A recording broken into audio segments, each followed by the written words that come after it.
Hello प्यारे बच्चों, जो आज की हमारी क्लास है, क्लास 8th है। हिस्ट्री का चैप्टर नंबर हम पढ़ रहे हैं, 5वां चैप्टर का नाम है when people rebel 1857 and after. जब अंग्रेज़ों ने हिंदुस्तान पे कब्ज़ा किया तो उसके बाद जो हालात हुए यहाँ के, उसके बाद हमने पढ़ना है। जो हमारे चैप्टर का नाम है व्हेन पीपल और rebel 1857 and after.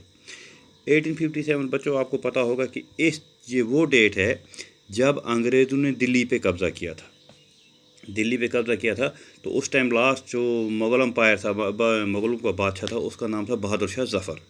Bahadur Shah Zafar Delhi में था। तो जब वो वहाँ पे दिल्ली पे अंग्रेज़ों ने कब्ज़ा कर लिया तो बहादुर शाह ज़फ़र वहाँ से वो लखनऊ चले गए। जब वो लखनऊ चले गए तो वहाँ से उसने लेकिन अपनी लड़ाई, आज़ादी की लड़ाई लड़ता रहा, लेकिन लास्ट पे वो कामयाब नहीं हो सका। लेकिन उसकी सबसे बड़ी जो बात है, उसका जो बेटा था और जो उसके बेटे का बेटा था, अंग्रेज़ों ने उसके सामने, जो वो ओल्ड एज था, वो बूढ़ा हो गया था, उसके सामने दोनों को मारा। और वहाँ पे खतूनी एक दरवाज़ा है, खतूनी दरवाज़ा, उसके सामने मार के उन लोगों को वहीं दफन कर दिया, उसके बेटे और उस बेटे को और जो बाकी रिबल थे, जो आज़ादी लड़ाई लड़ रहे थे अंग्रेज़ों के खिलाफ। क्योंकि ये उन लोगों ने इसलिए उनको मार के दीवार में चुनवा दिया क्योंकि ये वो चाहते थे लोगों में एक ज़बरदस्त डर पैदा हो। तो यही वजह थी कि अंग्रेज़ों ने उसके बेटे को मारा। तो उसके बाद बहादुर शाह ज़फ़र को उन्होंने अरेस्ट किया और भेज दिया कहाँ, रंगून। तो रंगून में 1852 को वहाँ पे उसकी जो वफात पाई, वो मर गया वहाँ पे। तो अगर आप में से किसी बच्चे ने सुना होगा, बहादुर शाह ज़फ़र ने अपने इसमें लिखा था, कितने हैं बदनसीब ज़फ़र, दफनाने के लिए 2 गज ज़मीन भी मिल न सकी क्या यार में। फिर उसने कहा था कि मैं एक मुल्क का बादशाह था, लेकिन एक वक्त ऐसा आया कि मुझे अपने मुल्क में 2 गज ज़मीन भी नहीं मिली दफनाने के लिए। जो लास्ट बादशाह था, एक्चुअली जवाल तो शुरू से पहले से हो गया था, लेकिन जो दिल्ली पे कब्ज़ा अंग्रेज़ों ने किया 1857 में, जब उन लोगों ने जुल्म शुरू किया तो फिर हिंदुस्तानियों ने रिबल किया। देखो, तभी इसमें चैप्टर का नाम है व्हेन पीपल रिबल 1857 आफ्टर। उसके बाद हमारी जो आज़ादी की लड़ाई शुरू हुई है। लेकिन जो आज का हमारा टॉपिक है वो क्या है वो, देखो, अंग्रेज़ों ने ऐसी ऐसी टेक्निकें की कि वो जो हिंदुस्तानी लोग थे उनको तरह तरह से तंग करने लगे थे। तो उनकी भी कोई बात मानने के लिए तैयार है, क्योंकि उनको यहाँ पे कब्जा था, उनका सब कुछ चल रहा था। जो आज का टॉपिक है हमारा, क्वेश्चन है जो, what objection did sipahis have to the new cartridge that they were asked to use. देखो, एक कार्ट्रेज होती है, आप बोलोगे अगर आप कोई बच्चा आज में से कोई गन देखता है, फिर वहाँ पे एक मैगज़ीन होती है, मैगज़ीन में गोलियाँ भरी जाती है आज के दौर में।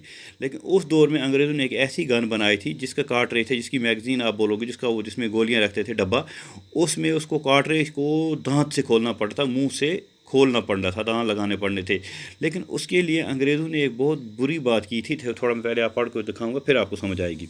Objection the sipahis had to be new cartridge. उन लोगों को क्यों ये चलाने में परेशानी होती थी, वो क्यों नहीं, हिंदुस्तानी जो सिपाही थे वो क्यों नहीं मानते थे। देखो, number 1, the cartridge were greased with the fat of cow and pig. आप लोगों को समझ आ गया होगा। तो जो कार्ट्रेज थी, वो जो गोलियों का डब्बा था, उसको खोलने के लिए जो उसको बनाया गया था, उसको लेप लगाया था, उसकी जो बनाया था, कवर बनाया गया था, उसकी जो फैट थी, चर्बी थी, वो गाय और सूर की बनाई गई थी।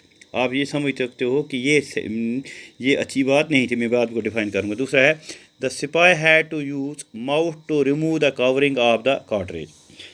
दे termed the cartridge to be a violation of the religious sentiments. देखो, सबसे पहले जो ये कार्ट्रेज इन्होंने यूज़ की थी, ये हिंदुओं और मुसलमानों के भी लोगों को तंग करने के लिए की, क्योंकि हिंदुस्तान में ज़्यादा जो मेजॉरिटी थी वो हिंदू और मुस्लिम ही रहते थे यहाँ पे। तो इसीलिए उन्होंने ऐसी कार्ट्रेज बनाई कि उनको ये ज़बरदस्ती यूज़ करवाते थे। लेकिन जो हिंदुस्तानी लोग थे, देखो, जो हिंदू है वो गाय की चर्बी को खोलना पसंद नहीं करेगा। अब जो मुसलमान है वो ऐसे ही जो पिग की चर्बी को उसको खोलना अपने हम मुँह नहीं लगाना चाहिए, नाम सुनने से डरते हैं, तो उसकी बात ही नहीं है फिर मुँह लगाने की। अगर आज के दौर में आप सुनोगे तो जो सिपा लोग थे, उन लोगों को ये परेशानी थी, अपने मुंह से खोलना पड़ता था। तो जो वो थे, उन लोगों ने कहा ये हमारे मजहबी जज्बात से खेल रहे हैं अंग्रेज़। देखो, अंग्रेज़ों ने ऐसी टेक्निकें इस्तेमाल की कि उन लोगों ने हिंदुस्तान को अपने खिलाफ खुद कर लिया, क्योंकि वो जुल्म की हद से गुजरते इनकी मजहबी रसूमात में जो इनके रिलीजियस सेंटिमेंट थे उनसे खेलते गए। यही वजह है कि अंग्रेज़ों के खिलाफ पूरा हिंदुस्तान फिर एक यूनाइटेड हो गया और इनके खिलाफ ही जंग आज़ादी लड़ने लगा। इससे पहले जो मैंने कल आपको पढ़ाया था उसमें मैंने बताया था, क्वेश्चन दिखाया था, जो रानी लक्ष्मीबाई थी उसने कहा था जो अंग्रेज़ों को, अगर आप हमारे से कोई बात नहीं है, अगर हम आपसे मिल जाएंगे, अगर मेरे मरने के या मेरे पति के मरने के बाद जो उसने एक एडाप्शन किया था, आप मेरी हुकूमत इसको दो। उसने कहा नहीं, हम ये बिल्कुल मानने के लिए तैयार, क्योंकि बेसिकली अंग्रेज़ कोई बात मानने के लिए तैयार, क्योंकि वो पावर में आ गए थे। उन्होंने कहा कि हमको हिंदुस्तान को पूरा चाहिए, तो इसलिए उन लोगों ने इन चीज़ों को इनका मानने से इनकार कर दिया। तो यही आज का हमारा टॉपिक था। Okay my dear students, stay home, stay safe, till then good bye.